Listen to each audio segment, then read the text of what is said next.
Do you need a new prescription, Ebbers? This is in the way. You're reading that phone so close to your eyeballs. You could just make the text bigger, can't you, on the phone? Font size. Yeah. There's a setting you can put on there. Old man setting. Yeah. Are you booking your next holiday? Flipping it, you're on more holidays than you are at work. Well, because I mean, you and a friend have recently had a weekend to bone. Correct. and it was wetter than we thought it was going to be. But actually, when you're walking the Burgundian hills, you can get away with it. I have not been here for a few weeks. What are you talking about? Well, where have you been? Doesn't matter. It's a long story. Not having as much fun as Ebbers. No, Evidently. Yeah, no, I got the train to Bone. This is a place. It's a place, yes. in France. Baz, It's in Burgundy. Baz, we had a whole week leading up to this. It's where been everyone's amazing. Like, what are you doing this weekend? I'm going to Bone. I'm going to Bone. Has everybody heard? But did you have a nice time? It was lovely. The food, the wine, very classic. What was the best thing you ate? Beef bourguignon, like very classic. Burgundian. Had some incredible desserts, actually, just like creme brulees. Escargot to start, like all very, very classic. The cliches, French. Yeah. good. Yeah. Sometimes Jambon, it's nice to do the cliches. I know that sounds weird. To see how they're supposed to taste. Yeah, exactly. Yeah.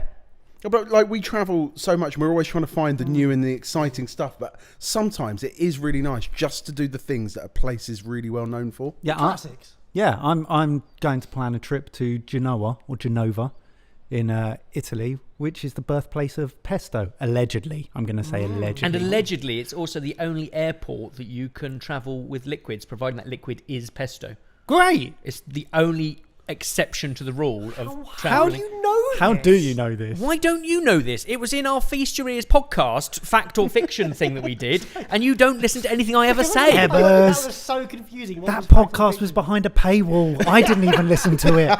This one's lovely and free. Is pesto a liquid? Well, it depends on, how yes. much oil you add, I guess. Yeah, but does that mean that there are some pestos you can take through an airport and some that you can't?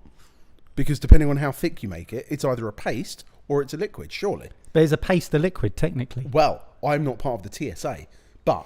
Are you allowed to take ice cubes through? These We've gone very existential. We have. Existential. yeah. Shall I do a community comment?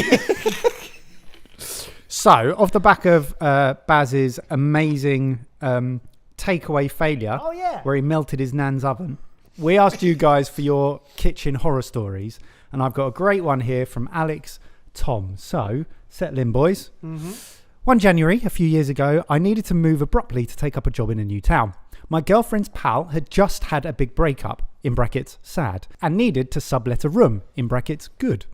It was a fairly compact kitchen, but it had one luxury feature that I'd never encountered in the UK, a disposal unit as part of the sink. Mm-hmm. Yeah. My new housemate pointed it out proudly and said, just scrape your food scraps into that.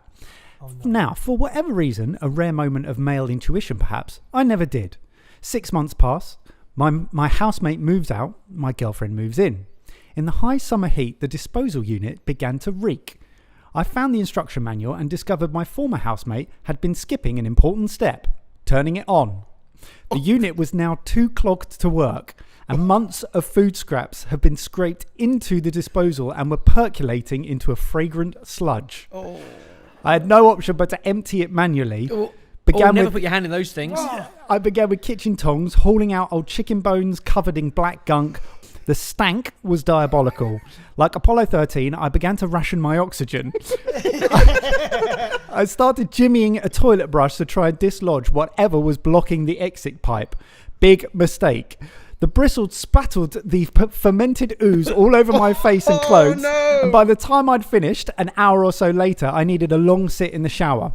As our friend had had a tough year, we never talked about it to avoid embarrassing her. So thank you, Dr. Spafford, for finally letting me share a kitchen horror, which, on hot days when chicken is served, still gives me a shudder. Oh, that is absolutely horrible. Also, chicken, I don't think you're supposed to put bones in those things full stop. No, like a food, no. few scraps and lots of water to flush it down. Yeah. Mouldy food is like it's a type of trauma Like I find now, like when I go to a bin that stinks, I go straight back to school days where you're scraping your food into the bins at school, and that smell got me. It's like, And they were changed every day. yeah. Minging, right? That is. But it was a good one. That is- That is a very good. That is that is a standard setter. And I know that they've never mentioned it to the friend for fear of embarrassment, but now we've put it on the internet. Forever, because we all know whatever you put on the internet stays there forever. Like this interview. Oh, wow, what a great start, So Mike. Ebbers, Ali, you've met Ali, Yeah, so I bumped and that's in- how we got her onto this podcast. So I bumped into Ali in the alley of lots of exhibitors at the Excel Centre, the International Food and Drink Expo or something like that. So many expos. Yeah, basically always there to keep an eye on what's new and fresh Yeah. and hot trends Yeah. and hot topics. And I met Ali there, and we spoke for maybe 10 minutes, just stood in the way of everyone trying to go left, right, up, down. And even in those 10 minutes, I was like, "You are fascinating. Please, can you come and speak to us on our podcast?" Yeah, she's doing some amazing stuff, not only in her role as part of the working NHS, which we know is a job and a half anyway, but also doing loads of stuff for mental health, for nutrition. Amazing person, really bubbly, like really interesting. This is going to be a really great chat. So please do enjoy our chat with Ali Jafid. So Ali, welcome to the pub. Thanks for joining us. Thank you for having me. And we always like to start off the podcast with the world's most awkward but necessary question. Yeah, are you going or am I going? What's your foodgasm?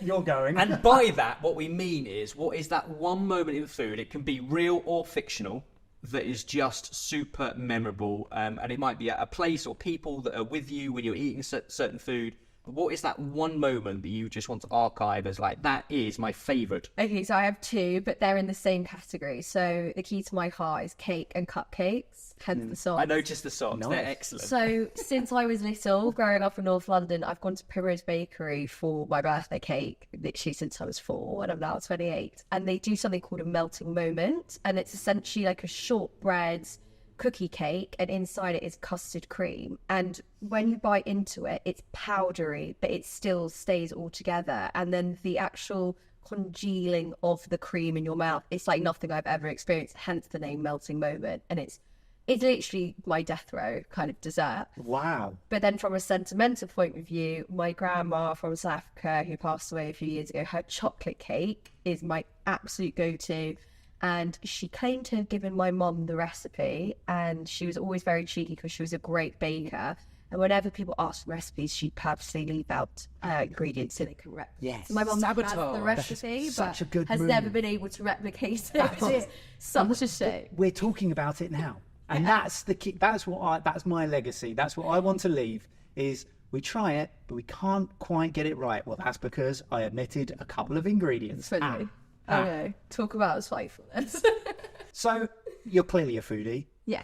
Hence what we're going to form a lot of our conversation today. But has your love of food been something that you developed as you've got older, or was it something that perhaps started in early life? I was the fussiest eater growing up, like such a nightmare for my poor mother.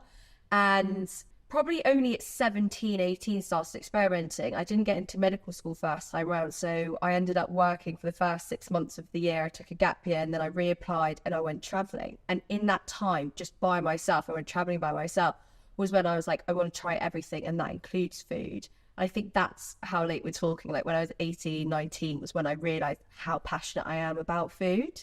And then it's just snowballed ever since. And just, I love how multi-valuable food is, from its nutritional content to the culture story it tells, and then to bringing social connection, and also its ability to bring, communities together and act as a language. But you've mentioned, so your South African heritage. Yes. The food, South Africa has such an incredible food scene and cultural identity built around food. Was that something that sort of played a part in early years? Absolutely. And I actually got two really rich food cultures because I'm from a Jewish background and a South African background. So when you mix them together, it is a food paradise, which is why I think it was quite challenging for my parents growing up when I didn't. I want chicken nuggets. That much, quite literally. And penne. Kindred spirits, high five. Yeah. And penne with just butter, literally. And then my mum's always been veggie and my dad's like a kind of carnivore. So they always would try to get me to eat both things from each category. And I was just beige food, please, until I discovered my love for vegetables, thanks to my mother. But yeah, I grew up with having a braai every summer when the English weather permitted. And for those that don't know, a braai is a barbecue. Yeah. And it's a ritual. Like, it's amazing. Yeah, it's amazing. And it's just such a wonderful getting together as well, because it's like literal autopilot. The sun's out, let's do a braai. And it's, you know, fish, veggies, aubergine on there. Like, we make it so tasty.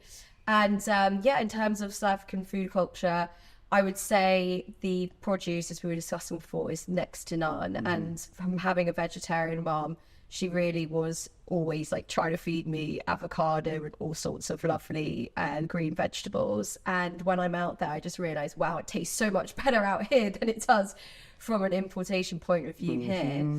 And yeah, not to say that the can't leave it out, the sweet treats out there are next to none. Cadbury's taste completely different. What? In what way? It's just next level, I think, because different milk, you know, different milk powders and things like that. It's amazing. They've got something called Top Deck, which is my favourite chocolate, which is milk, is a Top Deck Cadbury bar, milk chocolate on the bottom and then white chocolate on top. That sounds insane. Yeah. We need to hunt those down. It's honestly amazing. So it sounds like that food love was dormant. It was there until you went travelling. Where did you travel to that sticks out as being like, this was a food moment when you travelled? It was Australia. So I did the East Coast by myself. I was thinking, like, at 18, I was really like small, 5'2". I was like, where can I go that's safe for me to go by myself? And that's similar. So I went to Australia with a backpack bigger than me, and I just tried like everything, but it wasn't anything that kind of out of the ordinary, because they just do brunch so well. In all seriousness, it was simple food done beautifully with just the right flavouring and nothing too fussy, not fried up here and there, just really simple. And super fresh as well, like vibrancy that you find exactly in their and brunches. Full of colour, eating the rainbow, all of that. Quite basic, I guess. But the brunch scene really lit me up. And and I guess from the Jewish culture perspective as well, I always appreciated Jewish food. So every Friday night when I'm having dinner at my parents', we have special bread called challah. Is that still a regular thing that you do? Yeah, You every still Friday get- night, Oh, and you that is say a prayer on amazing. it. And it's really special. And we're coming up to Passover now, Pesach, and that's when you take out all the kind of wheat and anything that rises from your diet. Not to say I always follow it, but when I do, you have matzah instead, which is the cracker. the thin kind of cracker. Oh. Exactly. So food is very much intrinsic to my religion and understanding stories and meaning through that as well, and has been to my own life. But then, Well, I'm going to say, you mentioned, so you took a gap year and then you reapplied for medical school. Yes. Now, we also have a few friends who have been through medicine and are in medicine, and it is very much a work hard, play hard. Like, it's an intense education and ladder to climb. just the period in which it takes to qualify is insane. I mean, you've got to really, really want to be a doctor. Yep. Probably the biggest commitment in my life. Yeah. Yes, so it is a huge commitment, and I think, especially with the troubled times at the moment and the state of the NHS and junior doctor strikes, all of that, there's a lot of negativity, and a lot of questions I get asked is, would you still tell your younger self today to apply? Would you tell the younger generation to apply? And for me, I do believe there is no better profession. I think there's just a way of making it slightly more nuanced, and instead of making it such a die-hard vocation, how it's always been viewed traditionally by the generations above me, that it's medicine or nothing, work hard, play hard, all of that. Having that ability to make it into more of a portfolio career, which is what I'm trying to do, and be a doctor, but not just be a doctor, and be more than a doctor, so it doesn't take over your entire life. But I think we are seeing that rise of the kind of more than a doctor wave, and it's exciting. You know, doctors on MasterChef, like there's doctors doing loads of different things. There's a real public need for that sort of accessibility, that information. And I mean, just to go through a few of the things that you're doing at the moment, but all of these types of things that you're now involved in and those sorts of vocational areas that you're also mentioning, when did that sort of come about? Was that moment in COVID a real turning point or a real breaking point for sort of something beautiful to come out of that? I don't know how much COVID changed my track, because I feel like I'd already started on that journey before COVID. So COVID hit me when I was 4th year at medical school, which was an interesting time because I was this weird in-between year where we weren't helping on the front line, but we were directly affected in terms of medical school being disrupted, and we could volunteer if we wanted to, and it was all a bit of a strange time. And then I helped kind of towards the end with giving vaccines to patients and lighter work. And I'd say I'd started on the journey of kind of entrepreneurship and innovation within healthcare before COVID. And then from the mental health point of view, even my lived experience of clinical depression, which I'm very open about, happened before COVID. So actually when COVID came, I felt quite lucky that it was such an uncertain time, but because I'd had my own lived experience of mental illness and really breaking down, I had quite a lot of coping skills that I'd learned to deal with COVID and be able to support those around me who were really finding that uncertainty quite challenging. So I think, it started for me kind of right at the beginning of medical school. I knew how lucky I was to be there because I didn't get in first time round, and they kind of give you this whole weird talk at the beginning of medical school, like, you're some of the most academic people in the country, so we've selected you. You are the chosen ones. I mean, no pressure. Which didn't feel that way at all, to be honest with you, because when you haven't got in the first time, you're like, okay, well, you didn't want me the first time. Yeah. Anyways, when I started, I realised I'm so lucky to be here. I don't know where it came from, but I had this real drive to not kind of just learn to be a doctor, but learn how to change the system as well to better it. And that's when I started to really notice what the inadequacies were and where the gaps were for improvements. And that's where NutriTank essentially was formed. Yeah, let's talk about that. That's been a big focus, sort of nutrition. It seems mad and crazy, and we had this conversation a few weeks ago, that you realise how little education there is through the system for nutrition. How were you able to take that and do something with it? Perhaps you can explain a bit about NutriTank and the work you've done there. Absolutely, Ben. So, I mean, it's absolutely just gobsmacking that poor diet is the leading cause of early mortality and disability worldwide.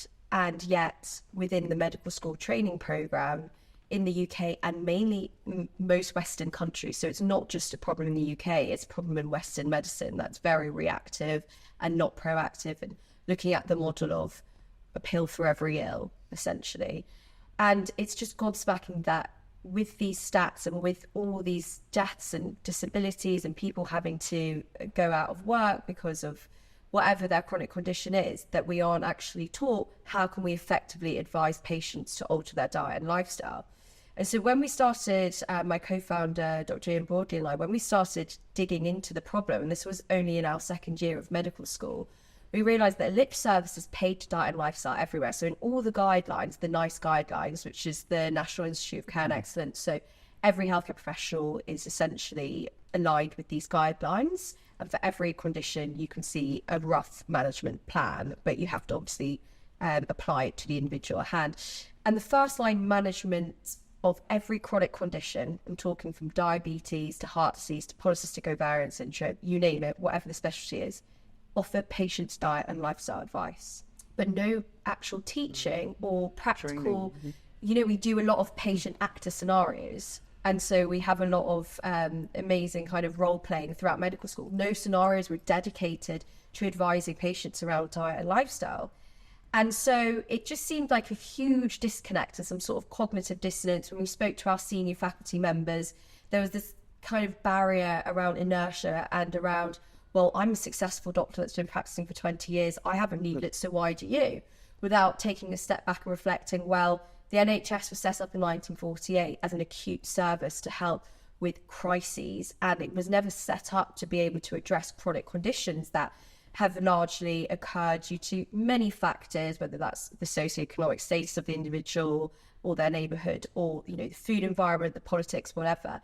But it was never catered for chronic conditions. So them saying that was just, for me, yeah, I ignored that. And then we found some really brilliant mentors and some brilliant real change makers who are primary care doctors and are doing things with social prescription at their Bristol practice, which is, for those of you that don't know, social prescription is a wonderful invention that we are really pioneers here in the UK. And that is to address the social issues that someone comes to see you with in your primary care practice. And you link them up with a link worker who sits down with the individual and asks them the question, what matters to you, not what's the matter with you, and finds out, okay, so you used to be part of a dart club, okay, you used to swim, what happened? And then they sign you up and help you and motivate you to get to those community interventions. And they do that for things like social isolation, if you're pre-diabetic and all that kind of thing. So we had these mentors who were really channeling that and this holistic healthcare. So we knew they were onto something, and we had examples of good practice. And we thought, as millennials, what's the best way to start a movement and disrupt things? So we got onto social media and we just started chatting away about it.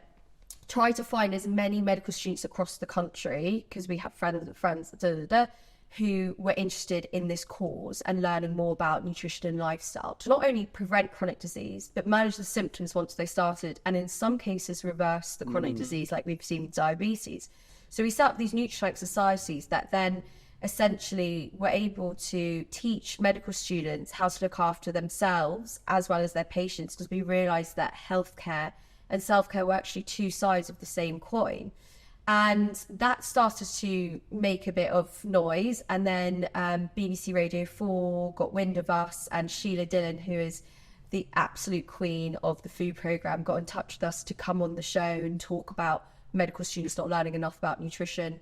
Then that got snowballed into a BBC News article, which went viral. And then it just was all quite organic. We worked with Jamie Oliver from there and Department of Health to do some policy changes around this space. And eventually we were able to work with loads of other collaborators to launch a gold standard curriculum for medical students. And that's in place now then? Or... That's in place now. Wow. Yeah, which is really exciting. Congratulations. Because making change is so much harder than talking about change. You can get together and talk about the problems, but actually being able to deliver something that begins to shift the dial. I like the fact that you brushed over, some policy changes. That is mad. Yeah, like... it was quite mad, but I will big up Jo here. He has a brilliant public health campaigns team. So he essentially facilitated that. We went on his Channel 4 show, Jamie and Jimmy's Friday Night Feast. He came with his whole production team to Bristol University. It was the wildest experience of my life to be on the physics squad with Jamie Oliver and Jimmy, just filming and just like cooking. He usually does per season a campaign.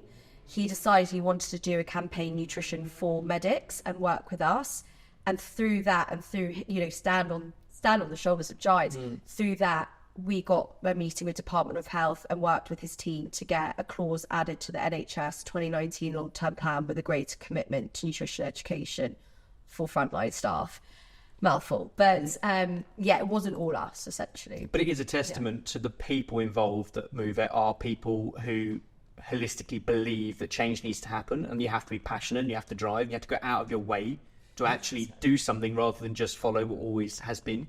Yeah, and that's absolutely the case with so much in healthcare. You follow the status quo, and I'm obviously very interested in mental health and talking about lived experience, and that 10-15 years ago was never done. A doctor to come and say, I'm a doctor and a patient, I live with clinical depression, that would never happen because the status quo was bury it under the carpet and suppress. There's an us and a them. Doctors can't be patients. But I do believe, and maybe it is just part of the generation that I'm in, that you can change that status quo for the better, but obviously you can't do it alone. You have to have a whole community as well. Yeah, it certainly feels like a shift between, this is the gold standard up here, I must adhere to this, to actually let's talk about other people having similar issues, to issues that I myself may be going through, and then actually there is light, there is help, there is support, there is understanding, and I can get through this also.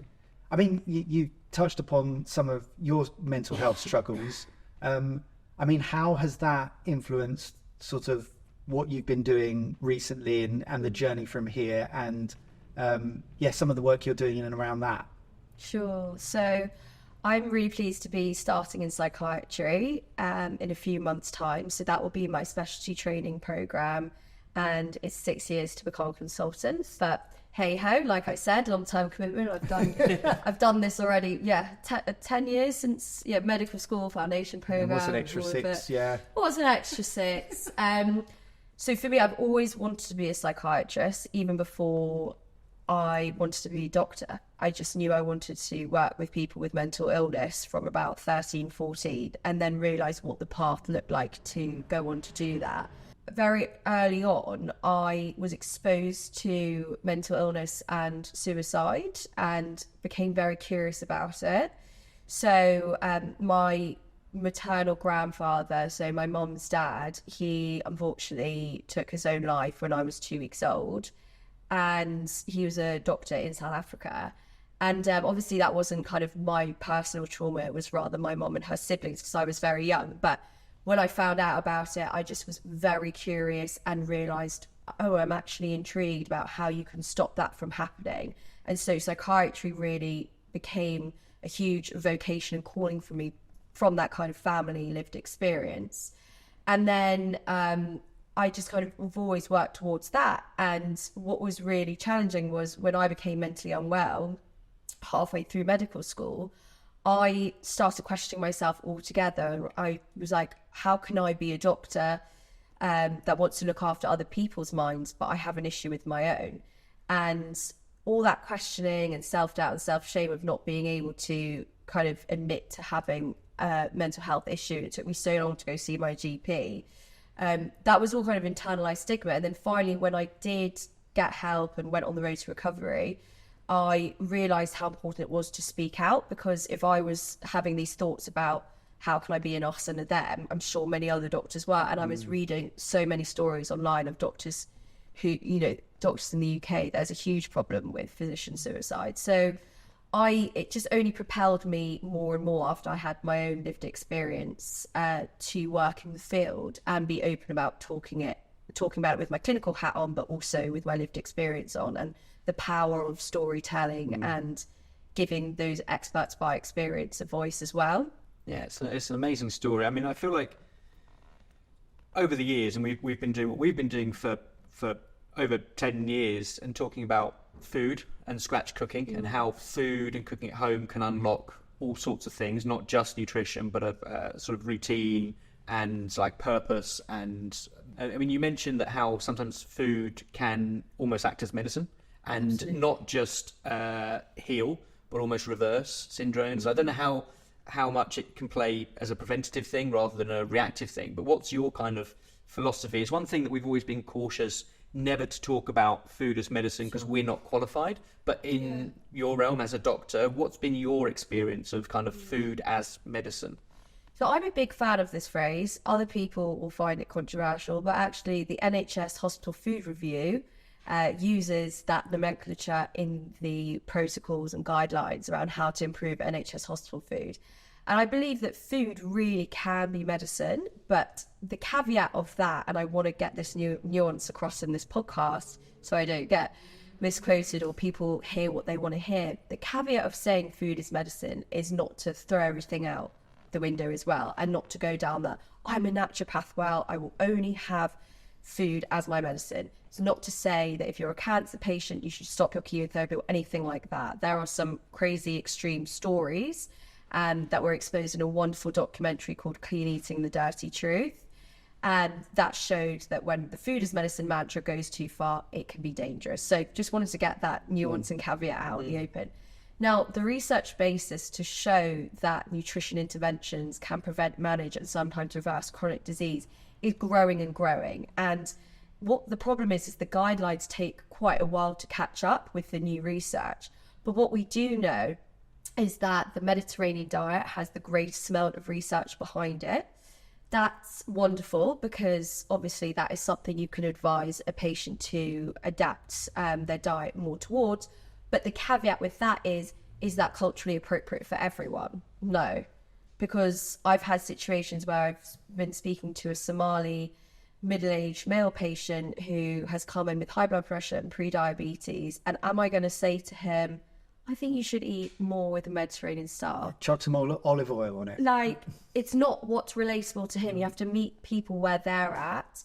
And so whilst we have a brilliant research basis for the Mediterranean diet with cognitive health and brain health, heart disease, there's a brilliant study called the Leon Heart Study, which showed that when clinicians advised patients who'd had previous heart attacks to follow a Mediterranean diet, they were able to reduce the recurrence rate of further heart events and cardiac events. So there's an incredible research basis spread across all specialties with the Mediterranean diet, whether that's brain health, heart health, joint health, you name it.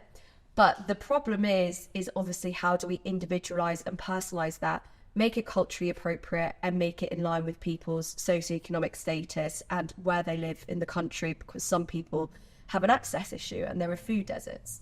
So what do I think about food as medicine? I think it's wonderful. I think we should definitely be getting it into mainstream care, and especially in the hospital food setting where you do have that containment of people in an environment that you can control and control what people are eating when they're an inpatient.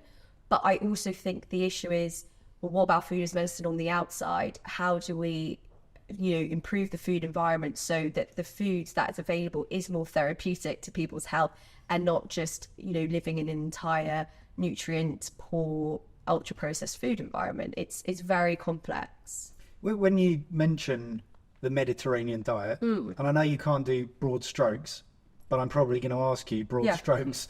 Like, what can you give some examples of what you see the Mediterranean diet and the sort of official terminology really? So there is official terminology, but certain research studies do sometimes modify it to meet the population's need if it's not that relatable. So the typical Mediterranean diet is extra virgin olive oil, olives, and whole wheat grains. So for instance, things that aren't refined, so unrefined carbohydrates, so like whole wheat pasta and brown rice, etc. And then oily fish, lots of fruits and vegetables, and a little bit of red wine, which you lads are really embodying. Yeah, welcome to the pub. It is all those ingredients and balance, like with nuts and seeds, and making sure you incorporate all of that.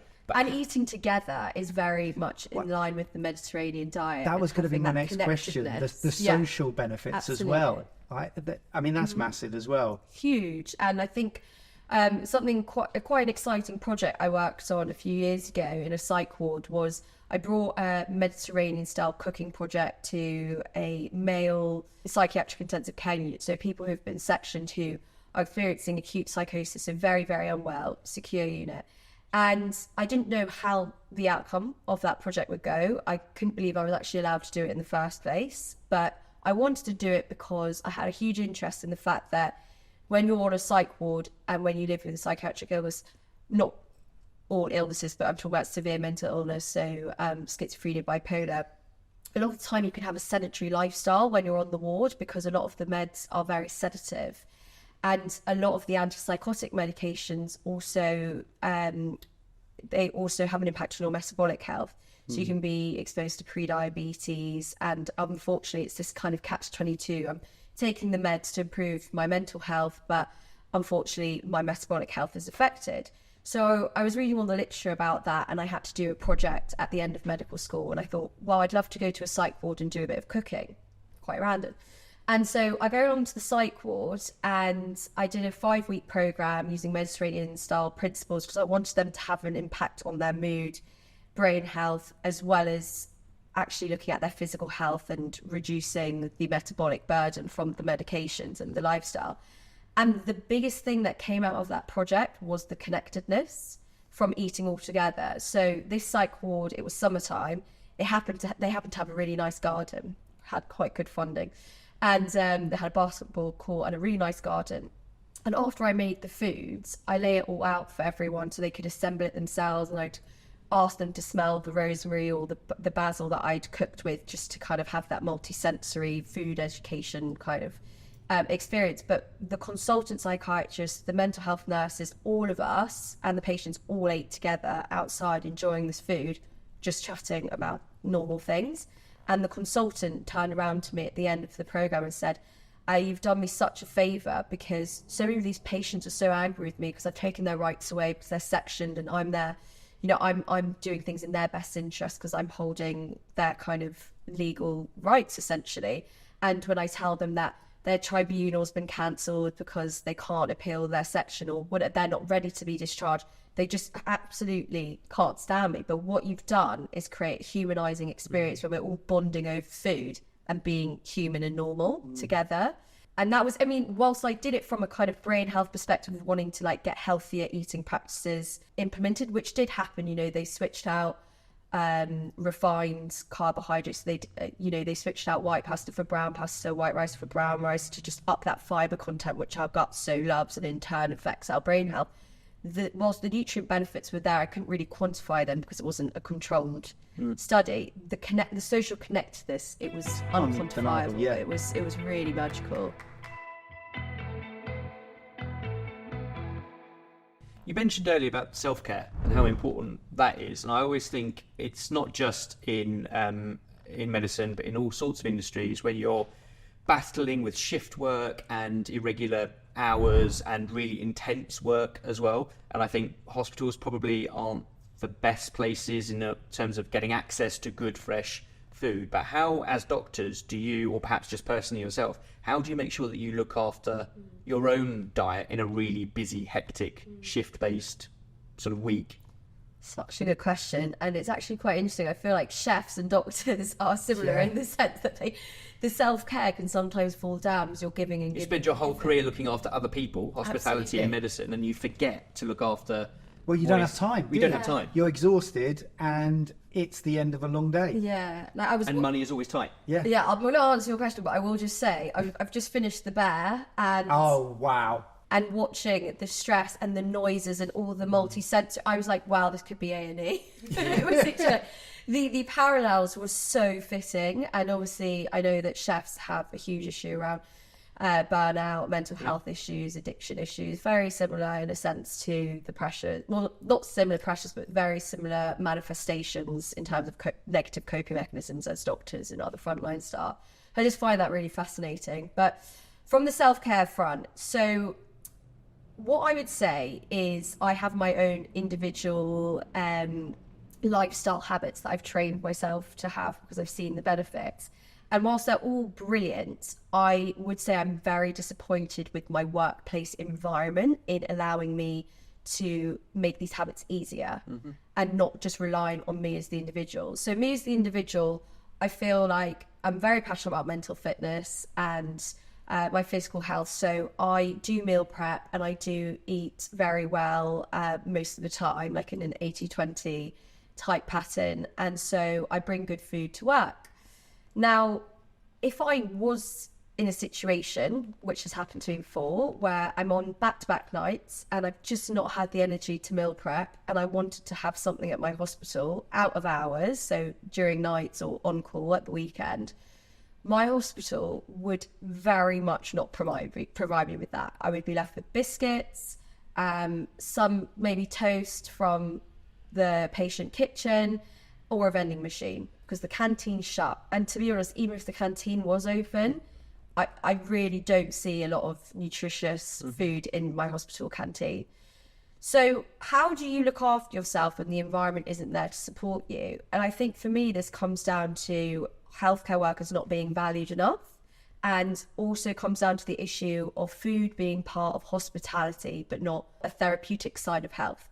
So if you look at it from the patient perspective, in the hospital, there are loads of different facility management companies, ISS, Compass, Sodexo, whatever.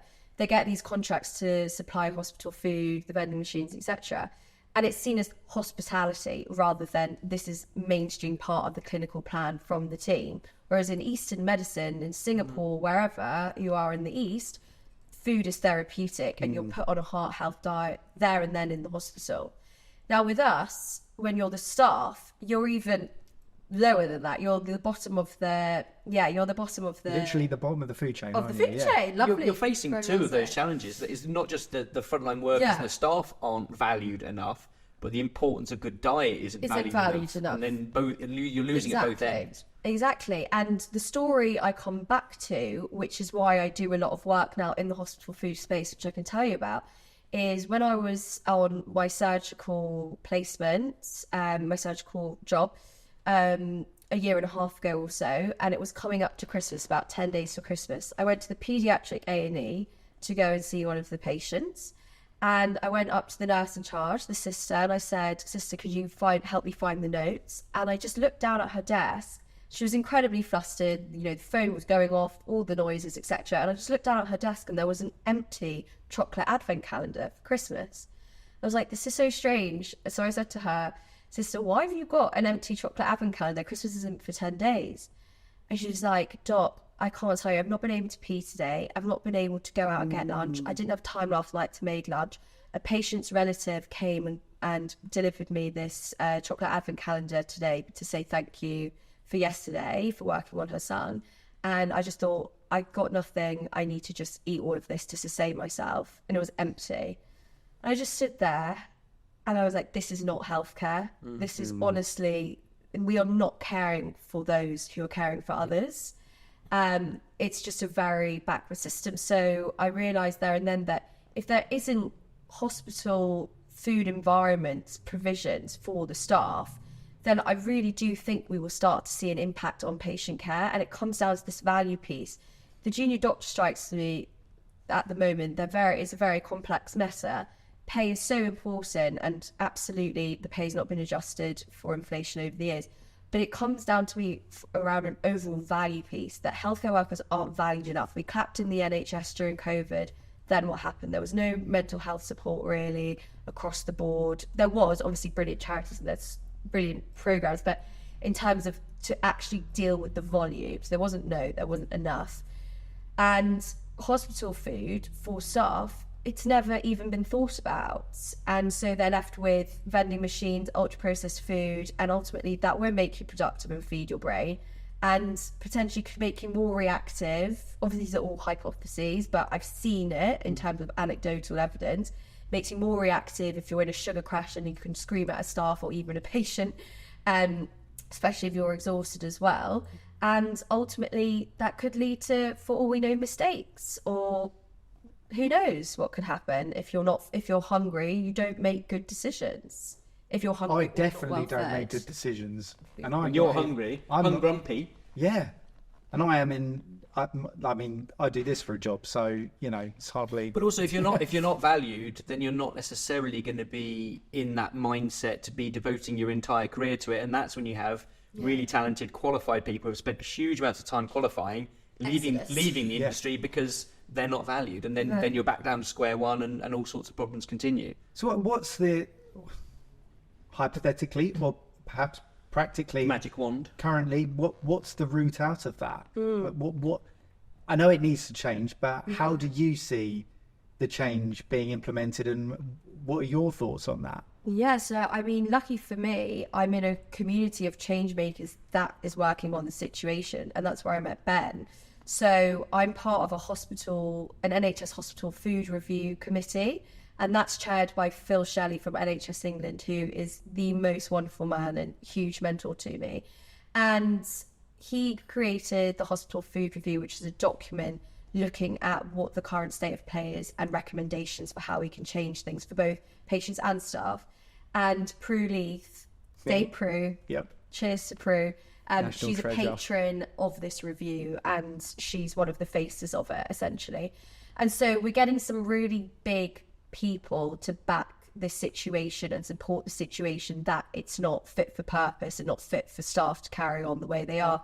And then there was this brilliant campaign called the 24/7 campaign, which was launched a couple years ago, highlighting the fact that staff weren't being well looked after out of hours on shift work, left with virtually little to eat, and if they were left with things, again, ultra processed in the vending machine. And so now all these FM companies are trying to find 24/7 solutions. So healthy vending machines and other kind of frozen meals that you can put into the microwave that have everything, you know, nutritionally complete, all these kind of solutions. There's not one solution, there's multiple. And for each hospital, they will choose different solutions. And that's what Phil and his team at NHS England do. They put on showcases where hospital trusts and people in charge of procurement can go along and kind of speed date and see what all the options are out there. So what's the most culturally diverse brand for frozen food, because we've got a patient and staff population that's And so a lot of work is actually being done in the space, and I'm really proud to be working with this team. So it's not all doom and gloom. And where I met Ben at the Excel, what was the name of it? It was the IFE, International Food Expo. Yeah, it was... What were you doing there? Buying pretentious ingredients. Food trends. It was like probably the most overwhelming experience ever. I'd never been to Excel, and I'd never seen just more food apparatus in my life. It was very cool, but wow. So we were at the IFE, and part of this hospital food showcase. And what Phil and his team with Prue, along with Lisa Allen Goodwin, who are really championing this NHS hospital food piece, they essentially have been judges on what's really exciting. It's called the NHS Chef Competition.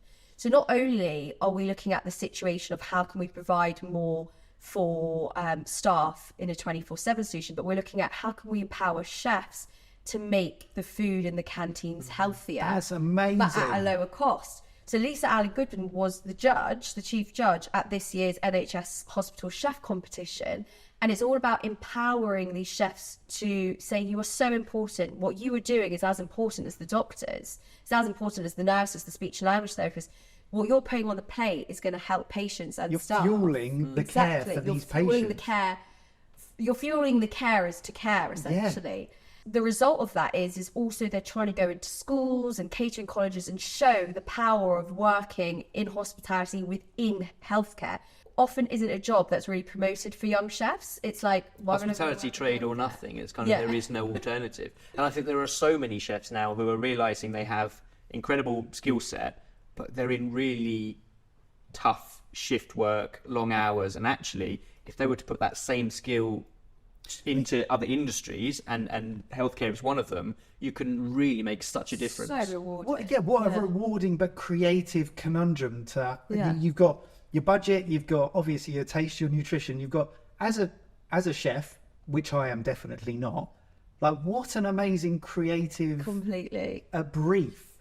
And you get to see the output so day after day, weeks after weeks, and it's only really, and the thing with nutrition, as you know, is it's not an instant win. Like, it will take time to improve and to get better, but actually over the course of weeks or months you'd see huge improvements. From all your knowledge, what do you eat to be happy? What's the thing that you go to eat yourself happy? Like, what's your meal? So what's the one meal? Yeah, or the types of like food. The pattern. Yeah, I love to kind of think of things in terms of dietary patterns, because food isn't a quick fix. It's not a pill. We can't reduce the science down to a supplement. And so I like to think of things in a whole foods, holistic way. So I try and stick by a few dietary principles rather than very prescriptive things. Mm-hmm. So I say 80-20, which is to really stop myself from getting into that disordered eating kind of What do you mindset. mean by 80-20? So 80-20, so 80 healthful and 20 freedom. Exactly. Great. I don't fearmonger for having ultra processed food. Like, don't fearmonger because you've had it in the moment. Enjoy it. Just control it. Try and make the majority, 80% of your week, of your month, your dietary pattern, try and make it healthful and beneficial to your gut and brain. So that's like the first principle I abide by, because I've had my own lived experience of disordered eating and using food to kind of have instant gratification and an emotional eater. And so trying to channel that, and then also think, how can I eat the rainbow? Like, keep it as simple as that and make things as colourful as possible. And how can I get the 30 grams of fibre that, as Brits, we are so bad at getting into our diets daily? And it's, you know, it's quite a big kind of upwards battle when you first try and start getting more and more fibre, but just from simple swaps like what we've discussed already. So going from unrefined to refined. So you get to have that endosperm of the grain, as well as adding in vegetables to things. So I really love to go for this addition mindset. It's one of my other principles over restriction, because it helps with behavior change, but also kind of veers away from that disordered eating. And it's like, so it's not about what do I need to stop having, what do I need to cut out, it's what can I add in. Yeah. And then you realize like the other things start to just push out of your diet organically. So when you like make a spaghetti bolognese, what vegetables can I add in to the meal that I already like? So I'm all about sticking to what you like, but just trying to make those little swaps. So how can I change from white spaghetti to whole wheat spaghetti, and maybe go for turkey mince, or even mushroom mince if I want to go plant focused? And then what vegetables can I add in, rather than thinking, right, what meal do I need to make from scratch that I've never made before with all new ingredients? Or I love a glass of apple juice in the morning, but how about if I munch on an apple on the way to work instead? It's the whole fruit rather than the juice and things like that. Exactly. So I would say I'm very against social media videos from influencers what I eat in a day. I want you ever see me doing that, and I just don't think that's helpful or healthy. I would say these are the principles I live by: more fibre, eat the rainbow, try, if it suits you, go towards more of a Mediterranean diet, be more plant focused. But if you don't want to cut, I say cut down rather than cut out. If meat's important to you, I'm a complete and utter flexitarian. There's nothing I don't eat, to be honest with you. And I love trying new things. And like I speak to colleagues, I work, you know, when you work in the NHS, you work with people from all different backgrounds, and it's so exciting. And one of like the biggest icebreakers, if they're from a different culture to me, I'm like, so what do you eat? What did you grow up on?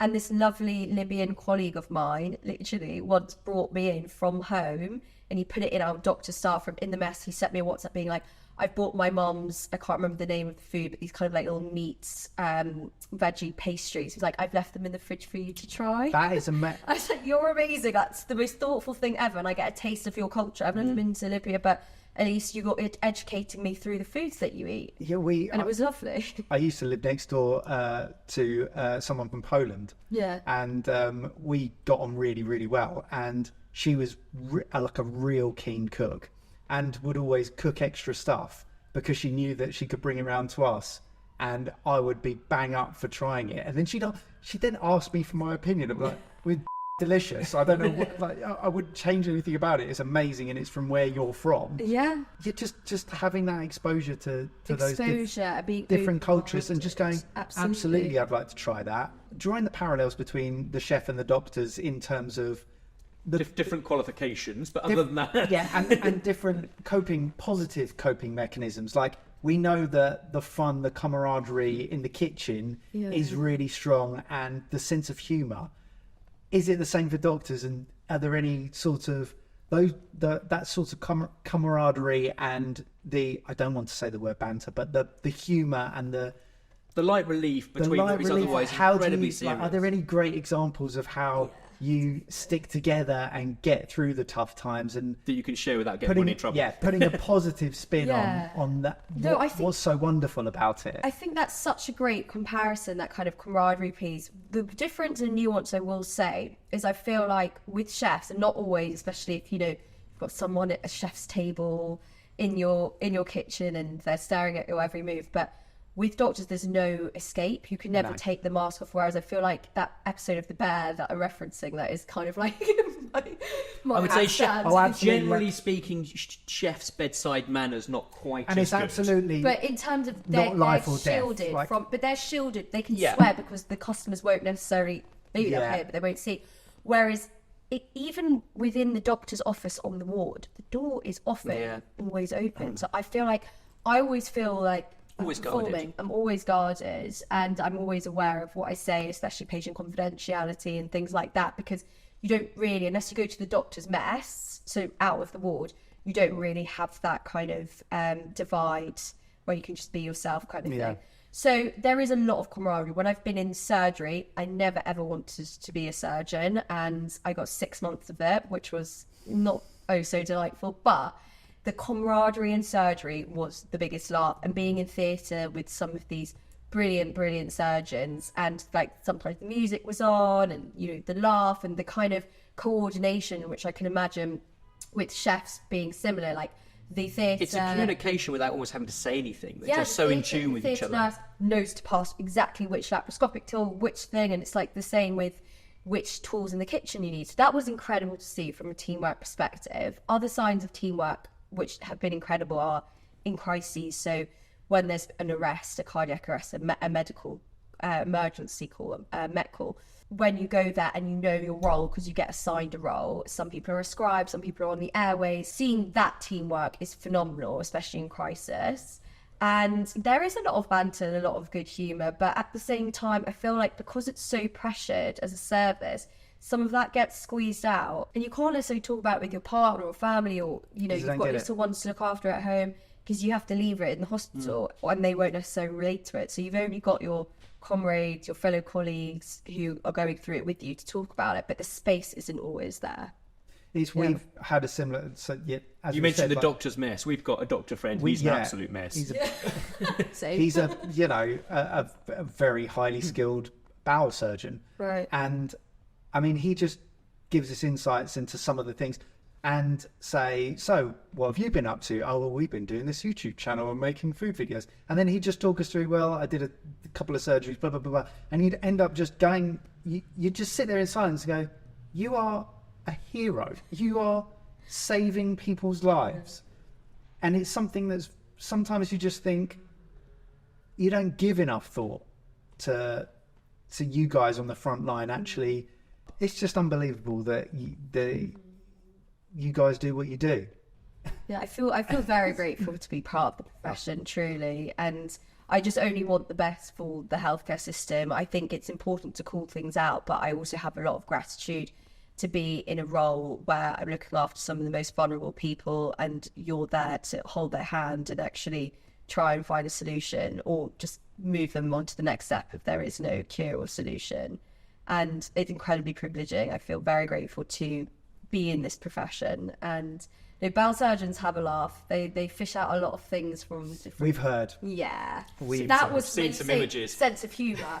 Surgery is probably one of the saddest times in terms of like some of the cancers and the things that were inoperable that I saw, or but in terms of some of the funniest times, absolutely, for another podcast, the things that I've seen, especially on urology. I can only imagine. You actually can't imagine. I can't? No. Okay, well, after we stop rolling, fill me in. No. Yeah. Wrong phrase. Oh gosh. Segueing on from that, so to wrap this up, there is one question that we love to ask everybody, and that is kind of your food legacy in a way. If there's one dish that you love, that you think that everyone should try and make at home at some point in their lives, what is that dish? I think for me it's making pasta from scratch. Yeah. It's one of the best experiences ever, and I learned the skill and I still use the skill, and I find it incredibly mindful and therapeutic, the actual rolling of the dough. And I don't use one of those, what's the professional? Pasta roller, I guess. Yeah. Pasta But roller. you do it by hand. I do it by hand because I did it at uni. I learned it on a trip to Italy on one of my university summers, and at uni I literally got a wine bottle, used that as my rolling pin because student life. And then I just cut it into just very kind of rustic tagliatelle or whatever, and would use whole wheat flour as well, which was quite good. Different, quite hard to sort it out, but once I got skilled enough, I did. And that was like the best thing ever, because I remember when I was in my final year, and we were all living together in some like random house that medical school rented. And I did a night where I just made pasta for everyone, and fresh tomato basil sauce from scratch that I'd learned at that same cooking workshop in Italy. And just the joy that it brought, and everyone was just watching. I was like, you roll this. And it was just like this teamwork. And it was, but the texture, I feel like I really like multi-sensory things. So whenever it comes to making it, I do lots of sort of dough-based things. Just the feel of the flour. Let it out. Get out your anger. It's so true. I was reading something only the weekend. I don't know how much truth there is to it, but the very act of doing things with our hands literally triggers kind of happy endorphins and like just puts you, so it is almost a therapy of making the pasta, kneading the bread, rolling out pastry, making dumplings. The second part of the joy comes, as you say, when people taste it and eat it and sit around a table together. Absolutely. And there is so much evidence around that. And for instance, with anxiety, a lot of the guidance when you look at anxiety charities and mental health charities, if you're in an acute state of fight or flight, they say that touch can be a really good kind of regulator. So whether that's if you have a furry friend, or you can hug someone nearby, or just holding on to a blanket, a cushion, and just engaging with that sense of touch can really help regulate your nervous system and get you into that more rest and digest, calmer state of mind. So yeah, I feel like cooking is very therapeutic. And so not only do we need to bring it back in the schools just so people know where their food comes from, for a nutrition point of view, a sustainability point of view, connecting with nature, but it's also probably really good for like the naughty kids that, as a way to regulate their behavior. I'm sure and they get something out of it. There's a reward at the end. And a fairly instant gratification in that. For sure. So yeah, I think for me, that's probably one of my favourite things I've ever learned to cook. And my partner and I, we do that at home, and he's celiac, so oh gosh, it's a nightmare with gluten-free dough. I find that actually very hard because it crumbles, but try and make do. And I actually taught that dish to some of the patients on the psych ward that were well enough, who were about to be discharged, to be in the kitchen with me with all the knives and things like that. And they rolled the dough, and that was a really special experience, that I was able to do that with patients that had just been in like the worst throes of psychosis and worst time of their life, and they were able to just roll out the dough with me, and they cut the spaghetti. What an amazing answer. That is a great answer, yeah. Thank you so much, Thank you. Ellie, for sharing all of that. So much. That's been amazing. It's been amazing to catch up with This you. has been awesome, thank you.